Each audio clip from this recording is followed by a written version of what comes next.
ஒரே கேள்வி கேட்டாரு. எனக்கே வந்து பலாருன்னு ஒரு சவுண்ட் வந்துச்சு. என்னதுப்பா? ஏங்க அந்த மீட்டிங் நடந்து முடிஞ்ச பிறகு எல்லாரும் வீடியோ போக்கஸ் பண்ணீங்களா அந்த இடத்துல?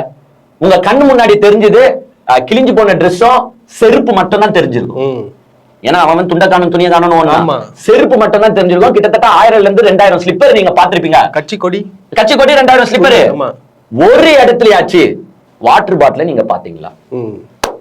ஒரே கேள்விப்பா. இப்ப பதில் சொல்லுங்க, யாராச்சும் பதில் சொல்லுங்க. 2000 ஸ்லிப்பர் செதறி கிடைக்குது, ஒரு எம்டி வாட்டர் பாட்டில் நீங்க பாத்தீங்களான்னு கேக்குறாரு. ஏன் அந்த கொஸ்டினை ரைஸ் பண்றாருன்னா, அங்க இருந்த அவ்வளவு மக்களுக்கும் தண்ணி கொடுக்கவில்லை. தண்ணீர் தட்டுப்பாடு. ஏங்க நான் ஒண்ணுன்னு சொல்றேன், இவனுக்கு உடனே வந்து வாட்டர் பாட்டில் எடுத்து வருவாங்க. இந்த பாருங்க டிஸ்ட்ரிபியூட் செய்யப்பட்டதுன்னு. ஏங்க அவன் 10 மணில இருந்து நிக்கிறான், 7 மணி வரைக்கும் நின்று இருக்கான். 20,000 பேர் 25,000 30,000 பேர் வந்திருக்கான். ஆளுக்கு ஒரு வாட்டர் பாட்டில் போட்டாலே 30,000 வாட்டர் பாட்டில். 30,000 water bottle குத்தீங்களா? இல்லன்னா என்ன செஞ்சிருப்பீங்க? ஒரு 1/2 hour கொண்டு வாட்டர் பாட்டில் குடுத்திருப்பீங்க. அதுக்கப்புறம் அவன் மத்தியானம் இருந்திருக்கான், சாயங்காலம் இருந்திருக்கான், மத்தியானம் ஃபுட்டு கேட்டீங்க. அவர் கேட்கிறாரு, ஏங்க நாங்க ஒரு மீட்டிங் ஈவென்ட் நடத்துறோம்னா ஃபுட்டோ ஸ்நாக்ஸோ ப்ரொவைட் பண்ண வேண்டியது எல்லாமே இருக்கணும், அந்த கட்சியோட பொறுப்பு.